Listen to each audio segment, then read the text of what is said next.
Hi, Carina. Hi. Welcome. So I'd love to know how you got where you are today. Like, what put you on your journey to being kind of a crusader for food and the new economy? Yeah. So I've always wanted to save the world, that's for sure. But growing up, I thought I'd end up working in human rights. So I did a lot of studies towards working in human rights, a lot of languages, until the early 2000s or so, when I suddenly had this kind of moment where I realized that the most fundamental human right is a right to a livable environment. And I suddenly realized that was under threat. There was going to be no women's rights, children's rights, right to food without a livable planet. And I suddenly realized what I wanted to do was save the planet and save the environment. So I studied for a master's in sustainable development, and I worked for a while in the private sector as a sustainability consultant. I did not last very long because it became very clear to me that I was really skeptical that any of the solutions to our environmental crisis would be solved within the current capitalist system. And in particular, at one moment I worked for a client on sustainable food, sustainable sourcing of oranges.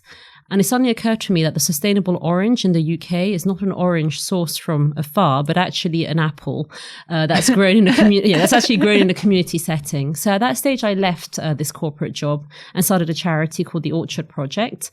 I'm really proud to say it's still going on today.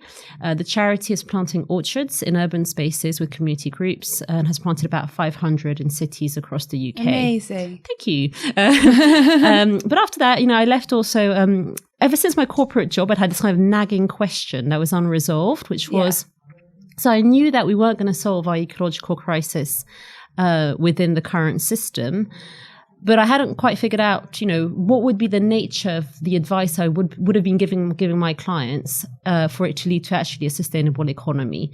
And no one could answer that question. So I spent a few years doing some research, trying to get to the bottom of this. What's the nature of organizations if we are in a system of ecological viability? And from that came my book, Frugal Value, Designing Business for a Crowded Planet. Mm-hmm.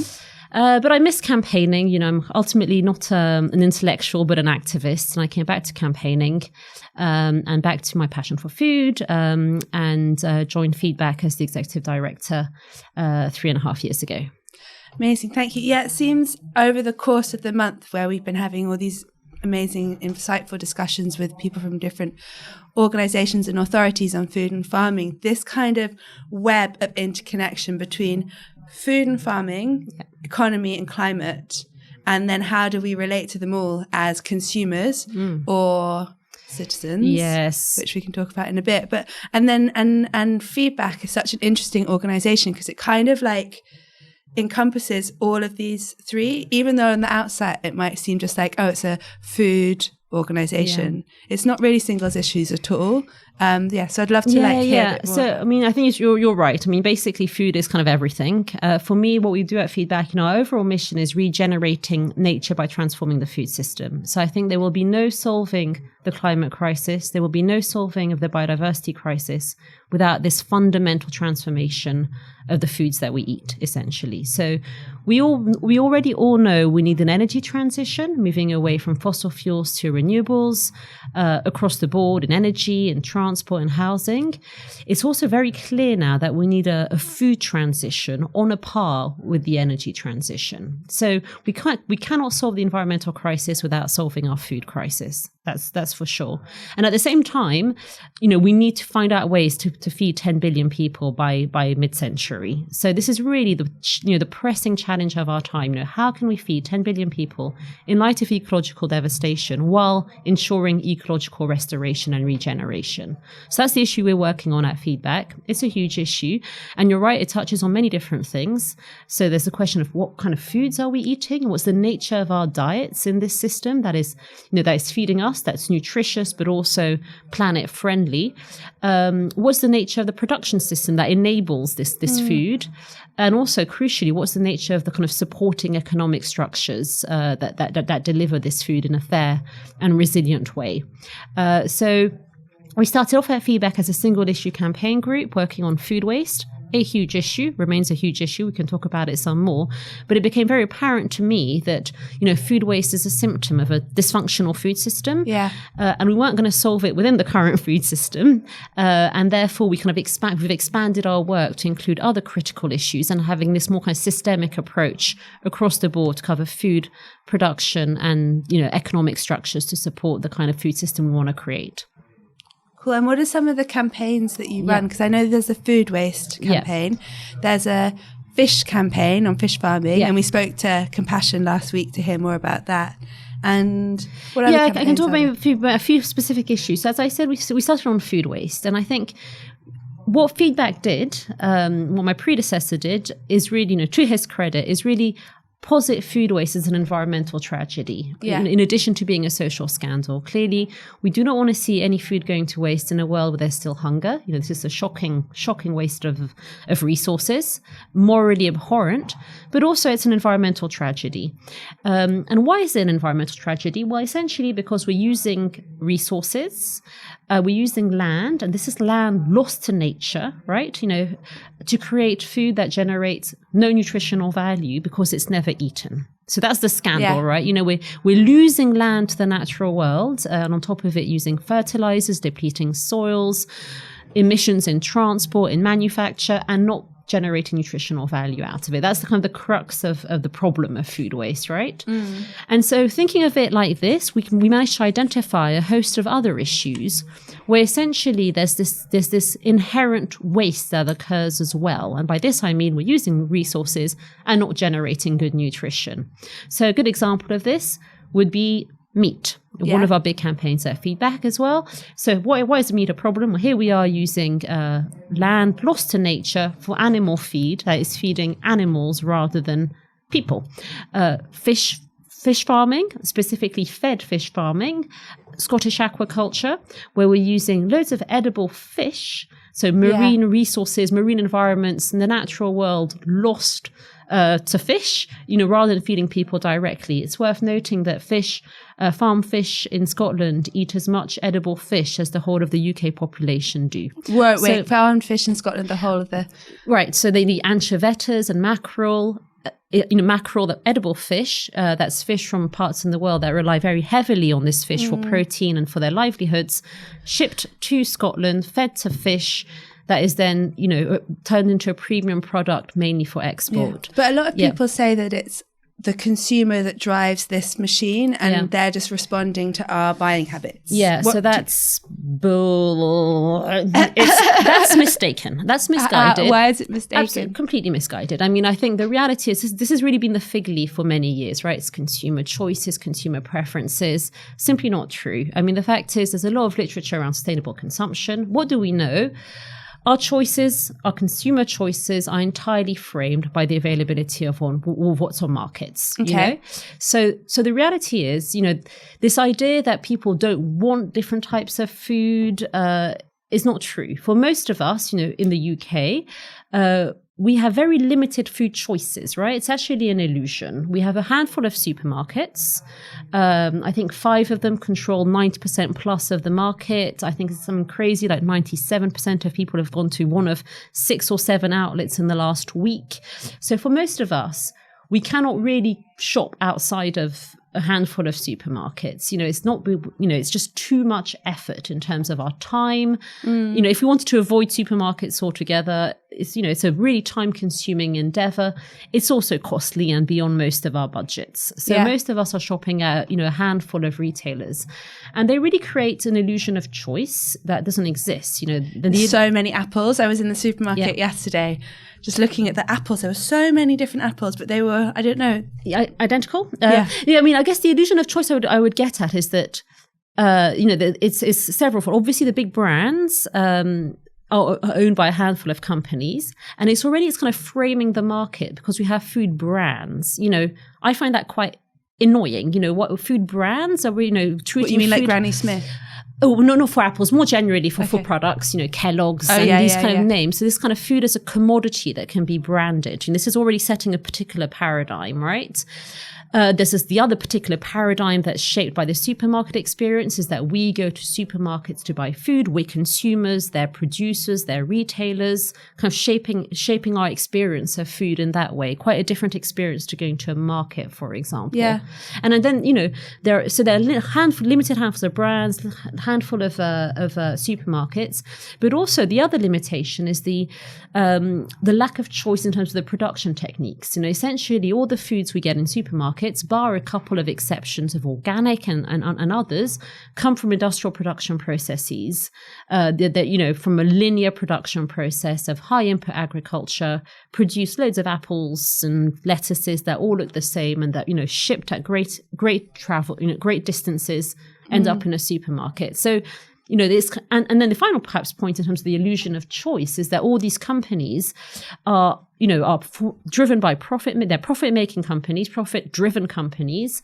Many of them are publicly traded, so they're listed on the stock exchanges, and they exist to generate financial value, basically. Yeah. So I would argue you end up with this massive mismatch between what we want from a food system, as a campaign group, and most of us want good food that's nutritious, that is secure, that is safe, that's good for the planet. What we get instead is food that is commercially viable and attractive to supermarkets that are profit seeking. So all this to say that, I really dispute this notion that it's the consumers choosing.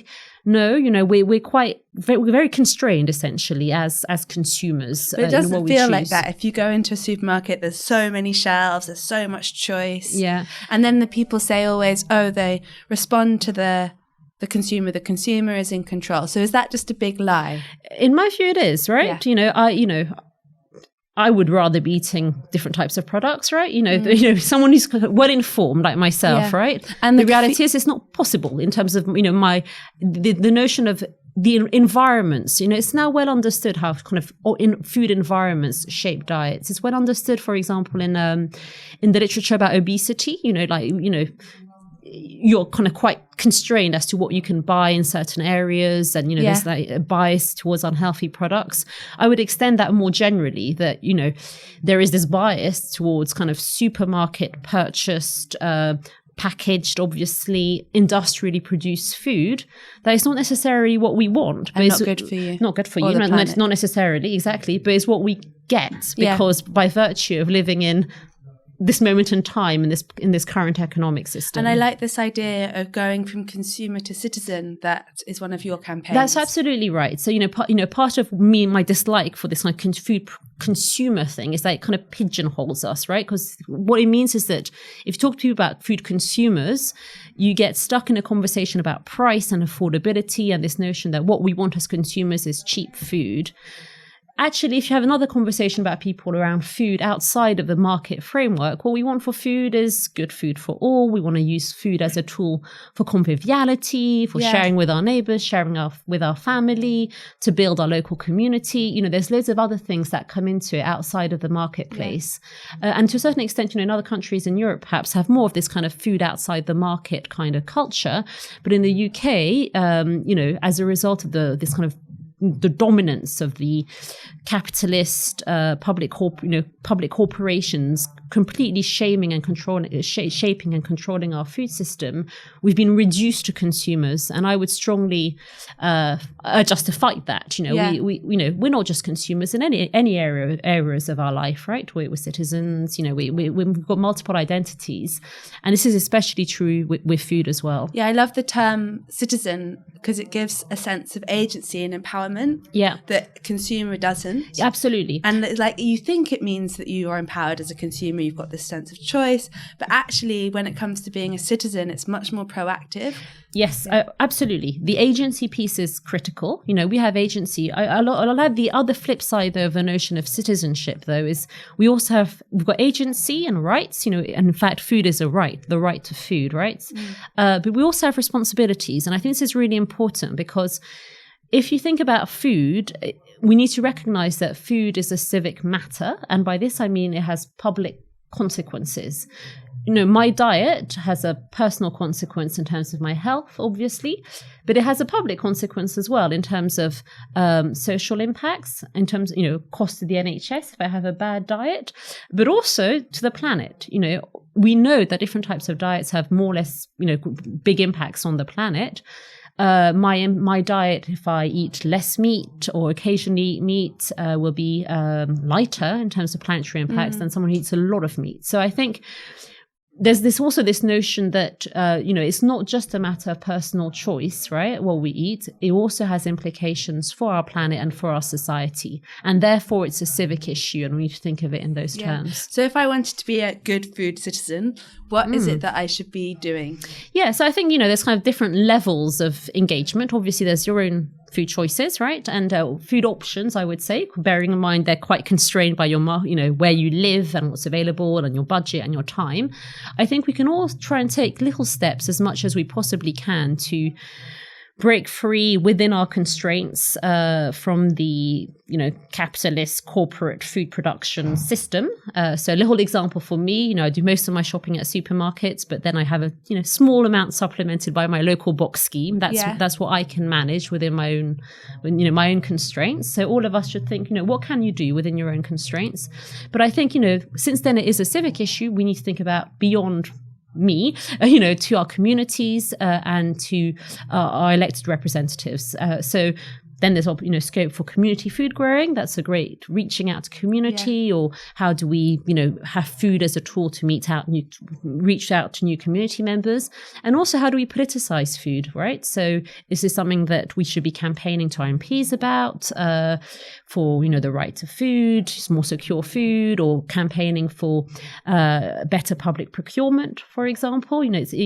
Could we be shifting towards plant-based diets in primary schools as a way to reduce the planetary impact of food? Organic food is famous for being more expensive. Yeah. And locally grown food feels impossible to reach for most people, especially if you're living in inner city, completely in a city place.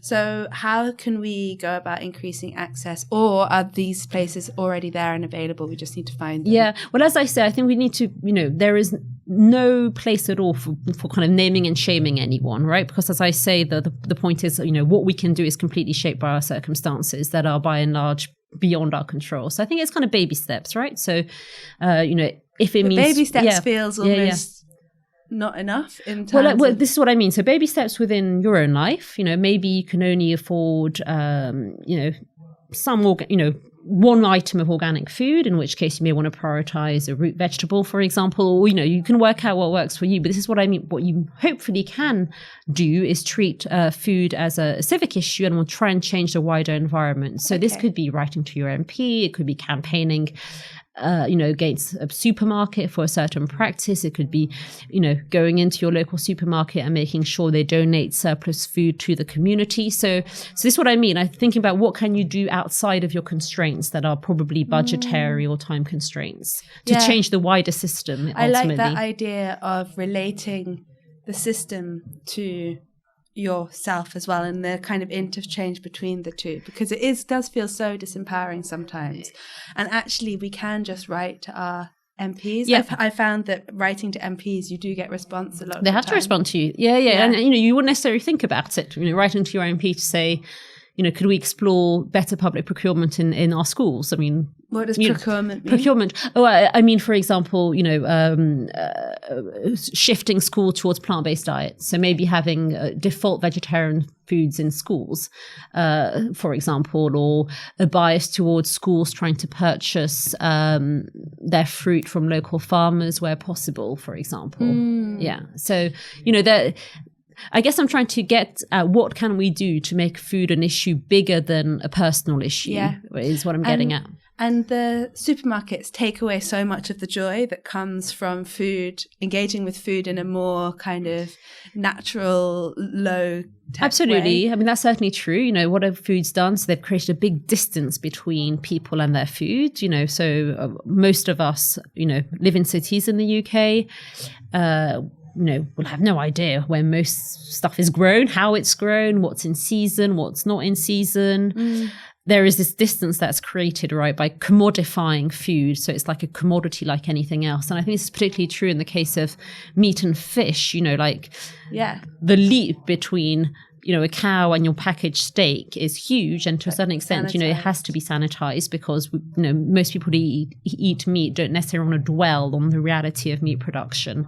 And to make matters worse, obviously, there's quite a lot of evidence of supermarkets further sanitizing this kind of meat production with misleading date labels or just hiding the reality of industrial farming systems, be they of meat or be they of fruit and veg, which in itself is highly problematic for nature in terms of soil depletion and biodiversity loss, the insect apocalypse. I mean, all this stuff is related, right? So absolutely. I mean, I think this, to go back to the beginning of our conversation in terms of if we are going to wiggle our way out of this ecological crisis, I don't believe the supermarkets are going to be present in the next food system. And that's another of the campaigns that I was really excited by is the food commons. And it just generally brings me back to this whole idea of how can we reconnect to our food system and the community that's involved in that. Like traditionally, food growing would involve like the whole village, or like everybody would be involved in the processing in some way or another, and kind of the whole joy that comes from that is so beautiful. No, I think you're right. I mean, I think there's a lot to be said for trying to revive cultural traditions associated with food. For example, apple pressing days, plum days, harvest festivals. That's all been lost, obviously, since the Industrial Revolution, and a lot of us have lost our connection with nature. And I think it's part of that process. I would say, though, that the UK's food culture has improved. The kind of celebrity chef movement, for example, that we kind of now take for granted. There was a dark time in the 80s and early 90s where we really had lost all sorts of, our food culture. But there has been this revival around local cheese and food prep and so on. So I think that's great. And I think we want more of it, right? A reconnection to our food, to using our food as a means to bring communities together. Yeah. Can you tell us a bit more about the food commons? Well, this is some work we've been doing at Feedback for a while, trying to think about how would people access food outside of the market system. And my interest in this is because if a transaction takes place, as in money is exchanged, it changes the nature of an interaction, right? So, if a friend does you a favor and you want to pay them for the favor, they'll be kind of taken aback, right? They'll be like, hang on a second, we're friends, right? So doing favors for people and, interactions where money isn't exchanged has a different quality, right, to an interaction where money is exchanged.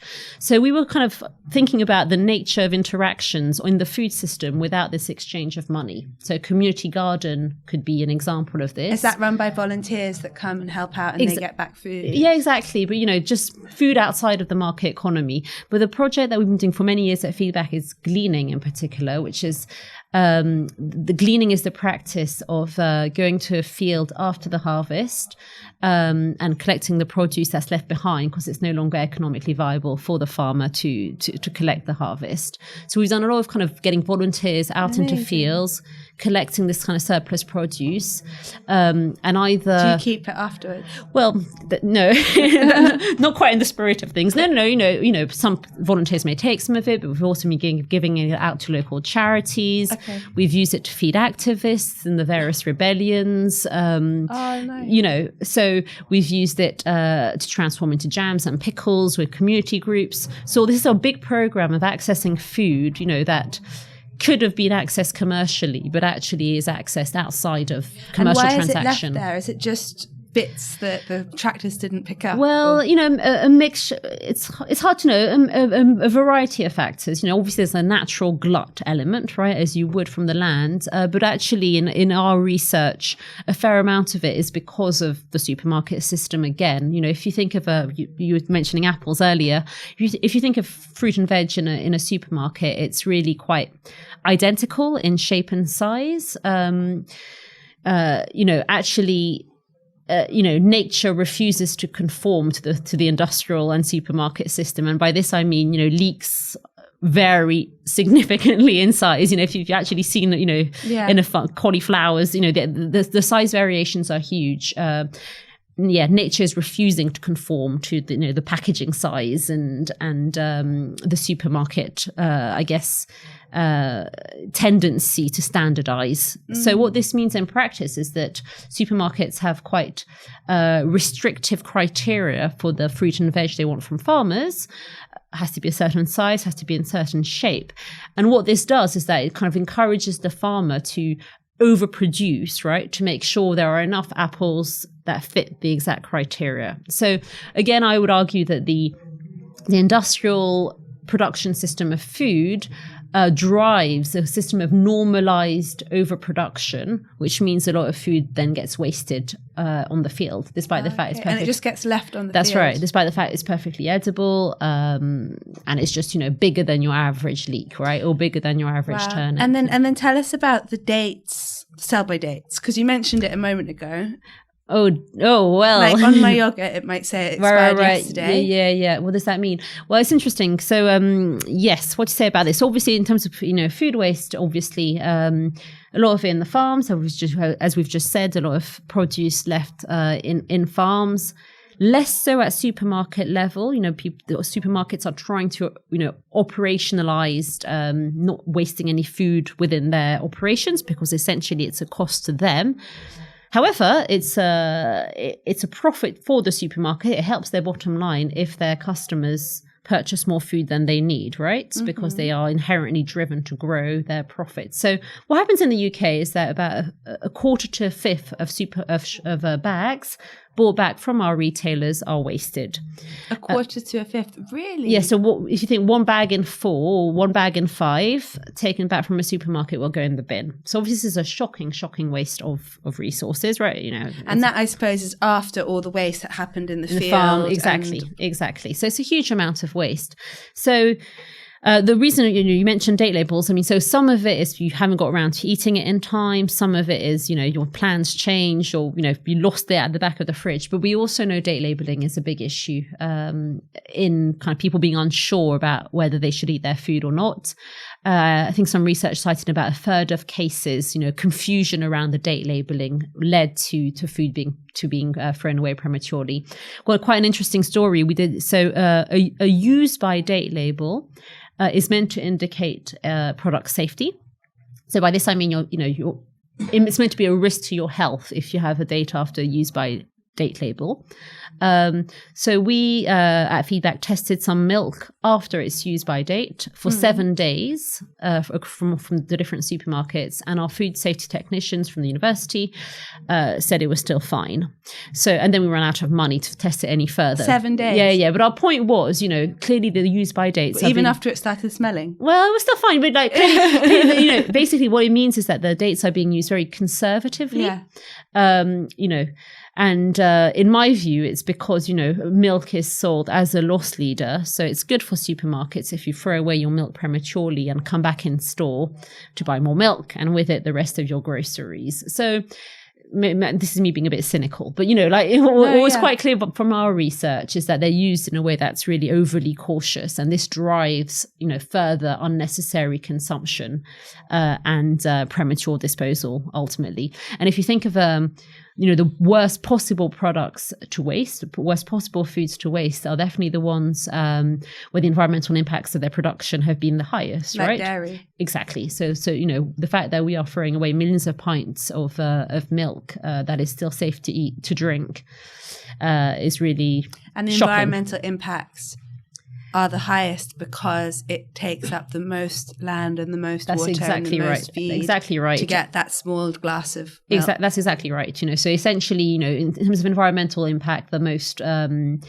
the worst products are certainly meat and dairy, and it varies massively between different types of meat and dairy and the way it's produced. From really shockingly bad production, mega farms, American style mega farms, grain fed to pasture fed. There's a big variation, but as on the whole, the most impactful products are meat and dairy products. It's interesting because it's like the more you learn about it, the more you see how the entire system is rigged for the companies to win, obviously, yeah, and for the planet and the consumer to lose, or the citizen to lose. yeah. Like when it comes to the environmental impact of your glass of milk that then probably gets thrown away from farm to table, there's just so much waste involved, which is only profiting the people at the very top of it. Yeah, that's the great tragedy of our economic system as a whole, and of the food economy within it, is that we've kind of decided that the enabling of corporate profit should be the organizing paradigm of economic activity. It's mad. And then, like, even the sustainable foods, how you mentioned earlier, there's no such thing as a sustainable orange, or like sustainable energy. Food crops, biofuels, and things like that, which is another of the campaigns that I'd love us to talk about. I mean, I think to think about how to think about this in terms of the energy issue. I think we were very slow to recognize that food needs to be solved, like the energy crisis, as I mentioned earlier, and it's kind of a twofold issue, because food is really at the front, at the coalface of the environmental crisis, because it's a land crisis fundamentally. And now we know that we need to do several things. We need to essentially use less land to produce food. And the reason that we need to do this is to enable land to go back to nature, to restore ecosystems, and to afforest. And we need to afforest because at the moment, we know we need to... Afforest, you mean plant trees? Yeah, that's true. Plant trees, essentially. And the reason we need to do this is that we know at the moment, we not only need to massively mitigate our greenhouse gas emissions, right? We also need to start removing carbon dioxide from the atmosphere. So cutting down the amount we use and taking it out. Yeah, exactly. And there are no technologies at scale at the moment to remove this carbon dioxide from the atmosphere apart from trees. Exactly. So this is very interesting, right? Because what it means is we're now in a situation where we can only solve the climate and biodiversity crisis by solving the land use crisis. It's a land use issue. Like, what happens on our land? Is it used for agriculture? Is it used to afforest? Is it used to rewild? If it's used for agriculture, what crop is being grown there? All sorts of really complex issue. Now, what is land for? This is the fundamental crux here, is like, what are we using our land for? And you mentioned this green energy issue. Well, we would argue that land ought to be prioritized to grow nutritious crops, or for rewilding and ecosystem restoration and afforestation. But what's happening instead is that land is being used to grow unhealthy crops, such as sugar beets, disastrous for both for soils and for health. It's being used for animal feed. About a third of lands are being used to grow animal feed. So we have this kind of competition here, the sugar land, the sugar nutritious food competition and the animal feed, human feed competition. And to get to your point, now we also have this food energy competition with, we're growing crops to feed, to create energy. So, for example, in the UK at the moment, about a third of the maize that is grown to create biogas, rather than to be eaten by humans. We would argue this is a really shocking bad use of land, when we know what we want to be doing with land. We want to grow good crops, crops that are good for us, or planting trees, essentially. So, what do you use biogas for? As you would natural gas. It's like an energy. It's an energy, and this is all very, very complex, right? Because the idea, are you displacing are you displacing natural gas? In which case it's a good idea. It's very complex issues. But basically at the moment, I think the great challenge we need to solve, I was to say looking forward now, the great challenge we need to solve for the restoration of the planet is the question of what is the optimal use of land. And I think if we can't solve that question, we won't be able to solve the climate and mass extinction challenge we're seeing. And I suppose it's so hard when so much is labelled good and it's actually not. Like the sustainable biofuels, they're not sustainable. But they're called sustainable. And like, why? How are they allowed to do that? Well, there's no one out there deciding what the word sustainable should mean. I mean, to a certain extent, I think the word sustainable, I'm inclined to use it less and less. I feel that it's been co-opted by big business. The idea is the right one, this notion of how exactly are we,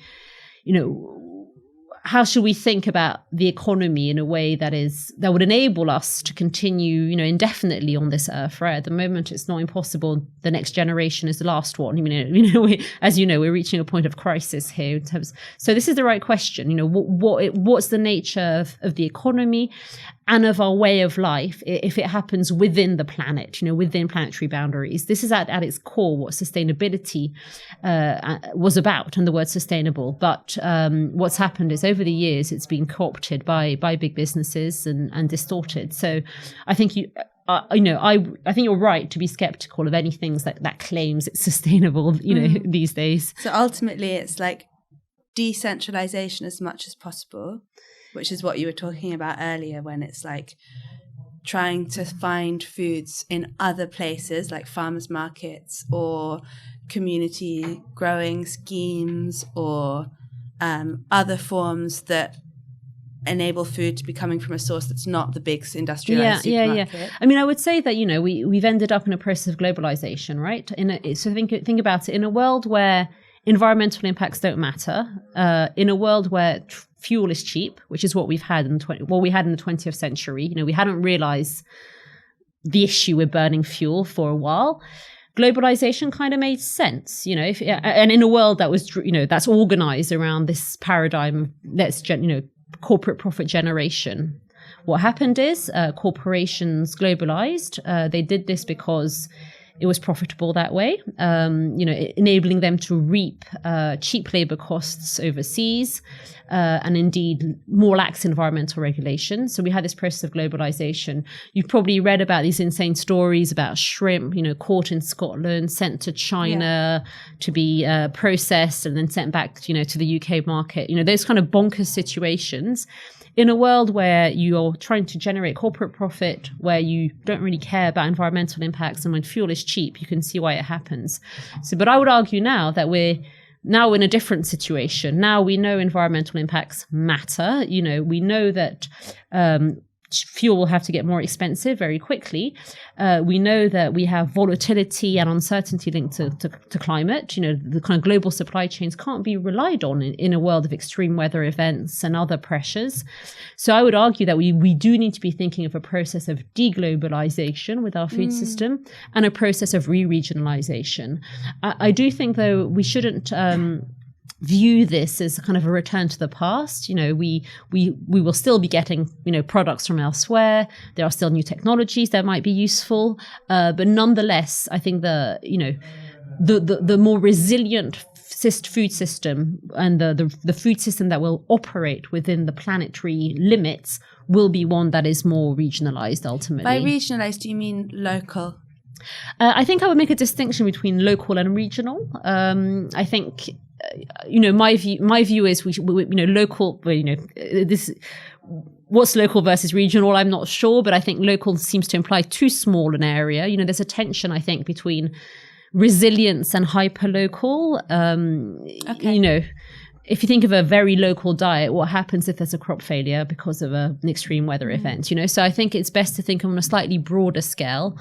In the UK, where we're quite urban, you'd probably think about a city and then a region around a city region. Okay. So I think I tend to think on a regional rather than local scale, but that's kind of debatable, right? I think it's just a question of closer to home, essentially, with a closer connection between citizens and the land and farmers, and none of these crazy anomalies of shipping stuff around the world or exporting as much milk as we're importing, or this kind of these very bizarre situations that have arisen in the globalized system. And so, if we are to somehow manage to create parallel systems to globalization, or if globalization just suddenly wasn't here today, what would sustainable business look like? Can you have sustainable business? And what would that be in like this kind of non-globalized way? Well, I mean, this is a very interesting question, critical question. So in my view, part of the problem is is the corporate structure. Now, if you think of the corporate structure, it was created in the 19th century, and it was created as a structure to pool loads of capital for very high-risk projects, such as building the American railroads. And it was done this through the doctrine of limited liability, so people could just pool their money at very limited personal risk, and through the public trading of shares, so the stock market, essentially. This created structures that are really big and that exist really to grow and to maximize profits. That's what they exist for. Yeah. So owners in a corporation really are just in there for the money. They don't care about the environmental impacts of the products or the social impacts of the products. They're in it for the money. So as I was saying earlier, I think we really need to move beyond this kind of paradigm that, what is best for the economy and for people is what's profitable. So in that sense, I think we need to rethink the ownership structure of companies. So practical examples, from the food system. So we know the supermarket model creates huge amounts of food waste in people's homes. Why? Because corporations have a vested interest in us purchasing as much as possible, right? Because it's good for their bottom line. There's been some studies showing that community-supported agriculture models, there's a lot less waste generated from farm to fork. Mm-hmm. And why is that? Because the business, there is no vested interest in part of the farmer to get you to waste anything. You've agreed with the farmer to share of the harvest beforehand. Another example, from Scottish companies, Scottish salmon farming is owned by a handful of corporations with detrimental impacts on the environment in Scotland and overseas. By far and away, the best company in Scotland for Scottish salmon in terms of reducing local impacts is an employee-owned company. And why is that? Well, if you think about it, if you're an employee working in a Scottish salmon farm, you probably live there as well, right? Yeah. And you have a vested interest in preserving the quality of your local environment. The institutional shareholders of the big Scottish salmon farming companies probably don't even know they own, they're kind of institutional shareholders all over the world. So there is no interest in preserving the quality of the local environment. So I really think we're going to only solve these challenges when we rethink who owns our food system. So changes in business models that are more regional, such as, community supported agriculture, fishing shares. So these models about owning, having a kind of subscription model with some fishermen, for example. That's a model that's a very interesting model in terms of fishing. And I think throughout the system, we'll have to see new forms of ownership and new business models. It's so interesting to see this theme emerge again of connection. And it's like, how can we reinstigate connection between us, the buyer, the people who, the businesses and the businesses themselves? Yeah. Like not only where we're getting our food from, but how that system is built. Yeah. Because like you mentioned before, these institutional shareholders, I suppose most people don't have any idea. I mean, I've never bought shares before, but I can imagine they own multiple shares in many different businesses. Well, you have no idea. You're completely unaware of your ownership stake. Yeah. So, I mean, where we're at the moment is a dehumanized economy, right? It doesn't work on a human scale. The global is not a human scale.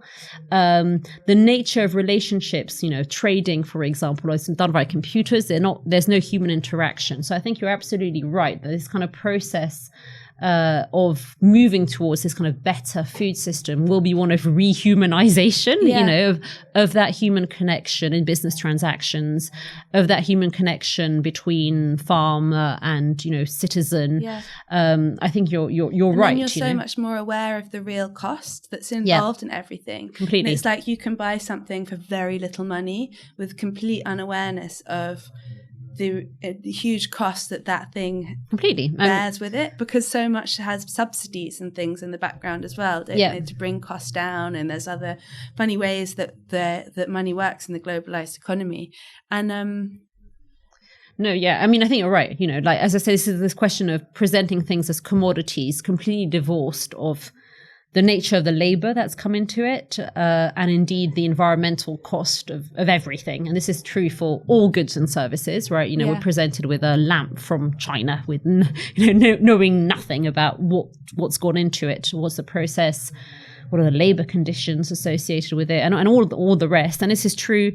This is also true for food. Like if a cucumber purchased in a supermarket, we know nothing about the story of the cucumber. Who are the farmers?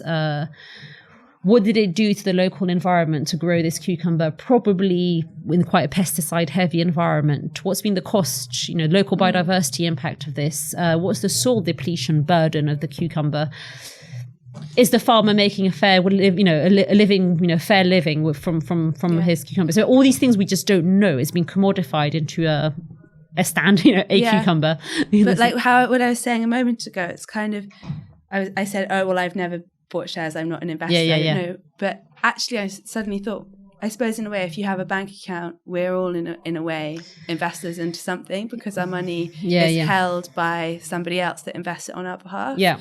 So a couple of years ago, I changed my bank to be the ethical, what I've heard was an ethical bank, Triodos, which doesn't invest in kind of dodgy things. That's one of the greatest things you can do, actually, because it's true. Again, our finances are one step removed from all of this, but absolutely, because that's until I became aware that if I had my money in Barclays or HSBC, the likelihood of it being invested into things so dark as arms very high, and coal, fossil fuels, absolutely, was almost a certainty. Oh yeah, it is. And until I was aware of that, I had no idea. And I think that that's the case with with most people, but also for a lot of the shareholders. And it's so easy to point the finger and blame other people, like, oh, it's the system, it's the economy, it's the investors, it's the supermarkets. But actually, we do have a certain degree of autonomy when it comes to the world that we want to create around us. Yeah, I think you're right. I mean, I think, as I say, I would, I never want to blame individuals. Again, everyone should do what they can within their times and their budgets. It's not always that easy, right? But yes, absolutely. I mean, if there is a way of moving from banks that we don't like, where we don't like their lending policies, yes, absolutely. It's one of the main things we can do. Yeah, because we're all kind of a part of the problem as well. We shouldn't point fingers at anybody, but just recognize what small things it is that we can do. Yeah. And which is why I quite liked earlier on in the conversation where you were talking about there's what you can do with your means in your environment, whether that's switching supermarkets or where you buy your food from, but also how you can affect maybe policy change through writing to MPs and things like that. Yeah. Are there any other ways that we might want to bring about policy change, how we could do that? Well, I think the Rebellion is doing some great work. Extinction Rebellion. Yeah, absolutely. Extinction Rebellion. I think, working with children is always really important. Obviously, children, their habits are being formed, right? It's a lot easier forming good habits rather than, later on in life. It's hard, we're kind of, once you're an adult, it's hard to change habits, even food habits, right? Cultural habits around food. So I think there's a lot to be said for educational work, especially since obviously all, social change makers, activists, like, you and I are activists. What we're trying to do is change the world for the better. And in that sense, our main beneficiaries are future generation, younger people and future generations. So I think, it's critical that young people are part of this process of shaping the world in a way that is, fairer for them, right? And, more viable for them. So in that sense, I think it's critical that they're involved in this process from the onset. So I think there's a lot to be said for the Extinction Rebellion, putting ourselves out there. We need to change the world and for the better. Action in general, direct action, again, I think we need to be realistic that it's not possible for everyone, but the people who can take direct action, absolutely. And getting our young people involved. I mean, certainly, by far and away, what's given me the most hope in a world of where hope is in short supply quite often is certainly the climate strikers. School strikes, exactly. Yeah. So children standing up for their future. Great, Amazing. Yeah. And what about our diets? Yeah. So you said That's a very good point. So what can, like, practically, what does this kind of future diet look like? So the main thing to say is that, there's no escaping the meat question. I think for many years, people who didn't want to eat meat didn't want to do it for animal welfare reasons. Obviously, these animal welfare reasons still stand. There's no escaping the fact meat is not a pretty industry.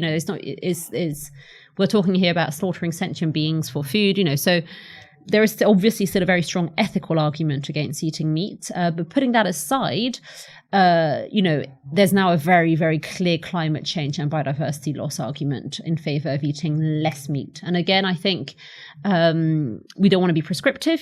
I think the message is eat less meat. So, depending on where you are, it could be eating no meat or eating meat occasionally, especially, but eating less meat is really a non-negotiable part of this equation in terms of moving towards. Yeah. So in terms, so just how much less meat, I would say that, some studies have shown about a 90% reduction of meat consumption in the UK. So if you're desperate for your chicken once a week, you can still have. I think so. I think as long as it's not from a factory farm. Well, that's the thing. It's very complex, but yeah, absolutely. But even then, all chicken in the UK is fed soy.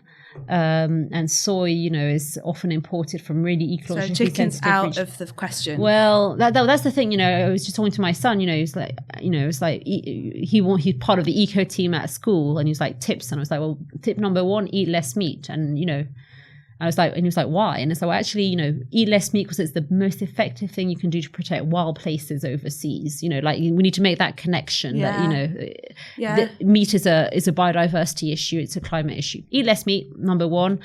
Number 2, be very selective on aquaculture. There's a huge difference between aquaculture that's fed. Like fishing. Farm fish, yes. There's a big distinction between fed aquaculture, where, as I mentioned earlier, you are feeding fish to fish massively. So that's like salmon, sea bass, but like mainly salmon in the UK. Versus unfed aquaculture, like mussels, where mussels don't need to be fed essentially. So mussels are very good, So you can eat farm mussels. Yes. Farm mussels are great, but like non-fed aquaculture can play a big part in your diet, especially if you're eating less animal protein, meat. Okay. Then, better fruit and veg, all this, absolutely. Meaning better fruit and veg would be? I would say, seasonal if you can. And certainly, if you can, again, depending on where your budget stretches, organics, I think for many years, organics was billed as better for your health. And I think that was a mistake because sure, it's probably better for your health, but critically, it's better for soils, right? And what about if you have to choose? So sometimes I'm in the shop and there'll be organic from Italy or local or English apples. Yeah. And I'll go for English non-organic. But should I go for organic from Italy? I don't know. I don't know the answer to that question. I think my bias would probably be in favor of closer production, but I don't know. That it's not straightforward, right? It's not straightforward. My bias would probably be regional production. Yes, I think that's the main message, and certainly the fine. So this is the food we should be eating, but crucially, make sure you eat the food that you get, right? Because what about all of these like packaged milks?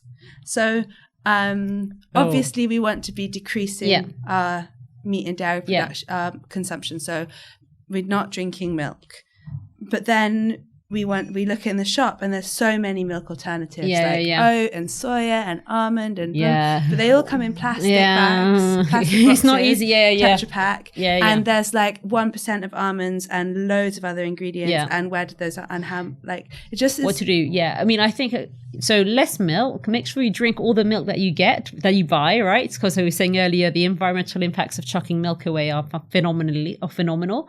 I would say, in terms of the milk alternatives, oat seems to me, from my kind of reading, the best one to go for from an environmental perspective. But yes, it's not easy. So I think, we can't be too prescriptive. I think, the general message is moving towards a plant-rich diets. And you can actually make your own. My flatmate made oat milk yesterday. And did it work out? Good. Oh, right. Yeah, it was really good. But it's kind of like drinking really watery porridge. It's true, right? It was really good. But I think maybe the final thing to say is crucially try not to waste food, right? Because as I was saying earlier, food waste is a climate issue, it's a biodiversity issue. So we all waste food in the home. We that's something we really should try and get together with and try and not waste food at home. I kind of think about it in terms of a climate change plan. I kind of feel we're at a stage where we should all be reviewing every aspect of our life and seeing what can we do to reduce our environmental impact. Could it be deciding we're not going to drive anywhere? Could it be deciding we're going to fly every 3 years? What can we do realistically in our lives for climate? Yeah. And I think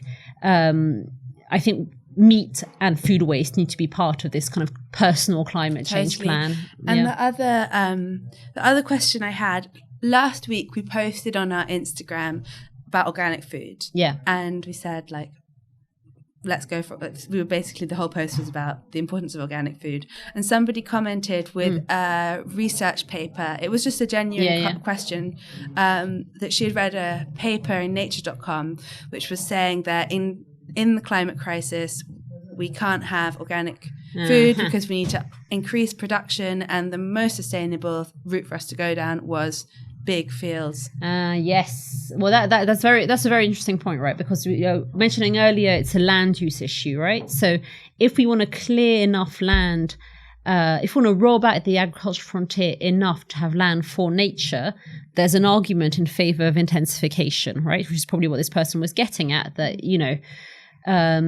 if you think of, organic requires more land. If you think of animal meat with higher animal welfare standards, this is often more extensive systems. And there's this tension that actually what we also need to do in parallel with better agricultural systems is this land that is wild land and land for afforestation. So I think that's what this person was getting at. So my answer with that is, the lower hanging fruit of all of this is not necessarily intensification, but is the prevention of food waste, right? So that's how you kind of manage to use less land for agriculture.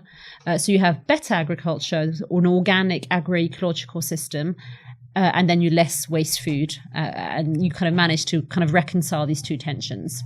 But she's right, there is a tension there. Yeah, it's an interesting one. It was like George Monbiot recently coming out with the article on lab-grown food, which puts everybody from organic food movement up in arms, suddenly thinking, how can that be an answer that's going to connect us more with our food system, which seems to be what we really need. But then I suppose it's not only ever going to be one answer. It's always going to be multiple answers. So I agree. I mean, I'm not someone who's veering back, I was saying earlier, re-regionalization of the system, but not necessarily going back to practices of the past. I'm quite excited by the whole kind of food tech space. I'm relatively excited about it, but I think for me, there's still massive, some big unanswered questions around it. Namely, will it replicate the current corporate structures? And if it does, I'm less interested. Is there a version of this kind of food grown in labs that's at a community, regional level, that's community owned? If there is a version that is more like this, more open source, no patenting issues, maybe. Why not? And I think then it raises a really interesting question of what will be the policy context where you have different forms of agriculture coexisting, the kind of agroecological within natural spaces type agriculture on the one hand, and then the kind of the lab agriculture on the other. What policy context? The lab food thing. Just because I don't understand, because it's all big businesses that are pushing lab-grown food. So in my mind, lab-grown food, it sends alarm bells off thinking, oh no, it's going to just be pushed on us. But this is what I mean. Is there a way of thinking about lab-grown food outside of big business in a community-owned, open source way? And if the answer is yes, maybe then it needs to be re-examined. Because I mean, my prejudice against it would have been no way. But I think, what I've kind of concluded for myself recently is that I'm encouraging everyone else to re-examine their assumptions in light of the climate emergency. And if I'm doing that, I ought to re-examine my assumptions as well, right? No, and, totally. And, I hadn't even thought about a community-owned lab. Is there a version of that is socially acceptable, that contributes to local resilience, that is fair and secure, that isn't around this kind of corporate profit, intellectual property paradigm? Yeah. Maybe. And if that's the case, maybe the environmental benefits are worth it. Yeah, just because you just mentioned, like, if it doesn't include patenting, then it might be okay. It would just be good to touch on what patenting is, because we haven't spoken about that. And that so links in with the kind of whole corporate structure. Yeah. Well, I mean, I would say that, the notion that an invention can be used exclusively by one company to create profit, which is why there's business innovation. If you look at the business literature, the innovation is you come up with your invention, a business then commercializes it and is the only organization that knows how to create said product and therefore can create profit from it. But what we've seen, this application of this kind of industrial corporate process to the natural world has led to the seeds being patented and corporate monopolies over biodiversity, and the issue with tech meat is that we may see the same process, process whereby a plant-based protein steak or a lab-grown steak could reap massive environmental benefits, but a particular company has the sole technology over it, and so they make money. And as we've been learning through this conversation, then everything is rigged in there. Well, exactly. Exactly. And, if our conclusion from a purely kind of life cycle assessment perspective is that, a plant-based steak has huge environmental benefits, right? In terms of needing less land, in terms of animal welfare and so on. If that's the conclusion, and I would say that's those studies haven't been done yet, the kind of full life cycle impact assessment of these kind of novel foods hasn't been done, but say it is done and the conclusion is this could be part of this challenge of feeding 10 billion people by mid-century without destroying the planet altogether and enabling environmental regeneration.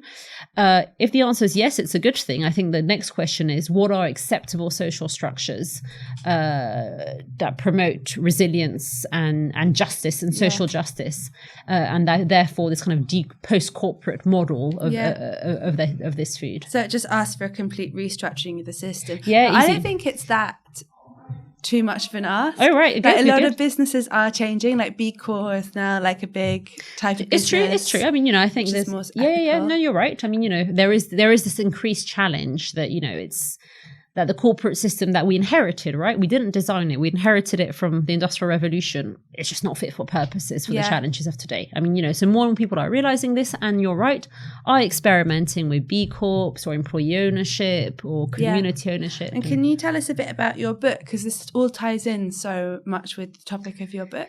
Yeah. Well, the book is I mentioned maybe earlier that I started my career in kind of, in the corporate sector, and the book is really, I was a sustainability consultant, hence my skepticism of the word sustainability. And what I found very jarring is that, in my view, even if all the businesses in the world were to adopt the kind of advice we were offering our clients, we wouldn't have a sustainable economy. And by this, I mean, we wouldn't have an economy that operates within the natural environment. Because so I felt you can't consume on a finite planet. Exactly. So I felt the whole thing was a bit of a scam and a fraud, to be honest. But since my client list included the likes of BP, I wasn't too worried about it. But, the reality is what we were telling our clients would not have resulted in the kind of economy we want to create that operates within the natural environment. And by this, one of its main features is that it's not growth seeking. So this question was kind of bugging me, that what would be this alternative advice? And I became very interested in all the literature around ecological economics and degrowth and the steady state economy. And this, as you say, is this notion that we cannot have infinite growth on a finite planet. And therefore, we need to find a way to organize our economy without the need for growth, for it to function effectively. So there's quite a few people kind of thinking about this kind of steady state economy. What would it mean? What kind of policy interventions would it require? A key steady state economy. Do you mean one that just It's flat rather than... That's flat rather than growing. Okay. And specifically where we don't need to keep on extracting more resources for the economy to function effectively. So maybe a circular economy where resources are used again and again. None of this kind of extraction, use, consumption, disposal, which is our current paradigm. So a lot of people working in that sphere, come up with policy recommendations. Like, for example, we should be measuring well-being rather than GDP growth, for example. But these guys never, in my view, never address the question of, is there a role for the private sector in such a system?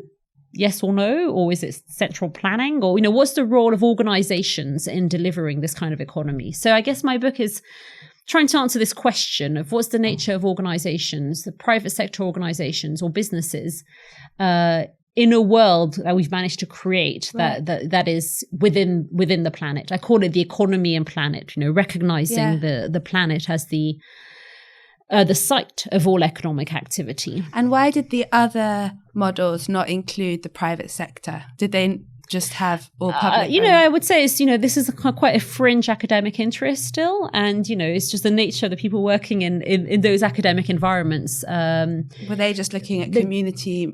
Kind of, they're not necessarily have a commercial focus in their approaches. And, what you have on the other hand, what you also have is business schools, right? A lot of business schools have kind of jumped onto this sustainable business bandwagon. And there's a lot of interest in sustainability MBAs and responsible business MBAs and all sorts of money-making schemes. But for me, all of this is misguided and dangerous. And it's misguided because it doesn't incorporate the question of the growth question. It's all about how do you grow your business more responsibly. It doesn't address the question of what is the optimal scale for your business and how do you keep it on that optimal scale? Optimal scale for the planet. Exactly. If the goal is ecological sustainability and social justice, what does this mean? So it never touches on this. It's all about growth, right? So it's kind of misguided in that sense and dangerous because it pretends to be the response. It pretends to be about the business response to the ecological, climate and biodiversity crisis. So I'm very skeptical of all of this. So my book is a critique of this to a certain extent and also trying to think about business in a degrowth context. It's all a bit, it's quite hard to grasp. It's quite a meaty, Yeah. And so business in a degrowth context. So then you would look at ways for businesses to be not profit making. Interesting. So, my conclusion is you end up with you need to think about profit more broadly. At the moment, profit is understood as being profit maximizing for shareholders. Is there a version of profit that's a bit different? If it's profit for employees in an employee-owned context, what does that do for the way a business operates? If it's profit for a very small business, is that okay? So I think we need to have a more expansive understanding of profit. For whom does it accrue? And what's the nature of business models that bring it about? So I end up in a position where, in my view, we would have a private sector, but it would be much smaller and a lot more of our kind of material needs would be met outside of the market economy. So perhaps tying into our conversation earlier around food commons, for example. So there would be more more of our life that would be outside of the market economy. Yeah. And do you think that a degrowth economy will be by necessity a non-consumerist economy, and it would have a lesser environmental impact? Yes, essentially. I mean, I think and higher well-being. Yeah. I mean, at the moment we have a lot more than we need to meet our material needs, right? So we need to think about how can our material needs be met with fewer resources being used in the process. And I think that does mean thinking about what could be delivered on a collective basis rather than an individual basis or a household basis. How do we have a system where there's just less stuff in the economy is the fundamental question. There's here. More and more stuff, but there's also more and more kind of mental health crisis. Yeah. And the environmental crisis. And you see how interlinked they all are between our personal well-being, planetary well-being, and the economic.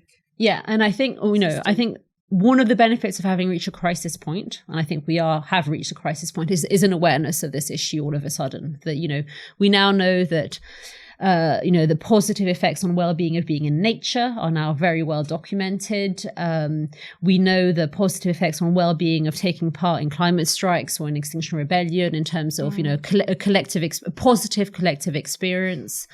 We now know about the mental health, disbenefits of, phones and gadgets and so on. So I think we're at a point now where I think this is understood, that this is part of this wider disconnect that we have from each other and from the natural world that we can hopefully start to kind of rekindle and reconnect, to our food, to the natural world, to others as well. Yeah, and with that, what I suppose, kind of with that crisis, you have that whole relearning process. But I think there's also a lot of fear of losing the system, losing that. Like, I think a lot of people would be scared of stepping out of the growth economy because you don't want to be the first one to do it. Yeah. No, it's true. I mean, and there's a lot of fear wrapped up in changing of behavior. I mean, I think like if I asked my dad tomorrow to like stop earning money or to like change his whole business structure, I think he would like find that quite a scary prospect. Yes. I mean, I think where we're at now in this moment in time, I think we're basically heading for collapse. I mean, I think, that's now well understood. We are heading for collapse. So all the world will need to look very different. So either there's an unplanned collapse process, or there is a planned transition process. At the moment, it's heading for collapse because we are not quite there yet in terms of the planned transition process, which requires all of us, which requires a certain political structure. For example, the Citizens' Assembly might be part of this process by which we plan the transition. I think we're getting there. But at the moment, we're not there, right? At the moment, we are on a collapse trajectory. Yeah. Yeah. So on the collapse trajectory, but it's not all lost. It's not lost. So much amazing stuff happening. Completely, and as and I think the context has changed dramatically in the last 18 months or so, right? Yeah, it really has. Yeah, it really has. We've reached a crisis. A response comes up to the crisis. Young people are telling us, this is not okay. Here we are really threatening their future now, and they are rising up against it. So that's positive. Yeah. At the same time, we have baby boomers who are thinking, actually, this is my grandchild's future. This is not okay. So I think the awareness that we are on a collapse trajectory is really now starting to, permeate all levels of society. I mean, I think just a couple of weeks ago, I think JP Morgan, published a report saying we're on a collapse trajectory. It was a really interesting report. Right. So we're talking about this level of awareness now is in academia, it's in business, it's in policy. So things are changing. Yeah. So then if we leave this conversation with like, what can we do at a personal level? It would probably, in my memory, it would be small steps towards a decentralized food economy, increasing of personal agency through choice, and community activation. Super, absolutely. So I think exactly. And policy stuff. Yeah, so there's a concentric circle. Do what you can for your own life. Don't beat yourself up if the answer is you can't do a great deal, because we are constrained by our time, our budgets, etc. Reach out to the wider community in terms of using food as a tool for community activation, and then become an activist and, politicize the issue of food, campaign on food to change the broader system. Yeah, cool. Well, thank you so much. You're welcome. Thanks for having me. Yeah. Cool.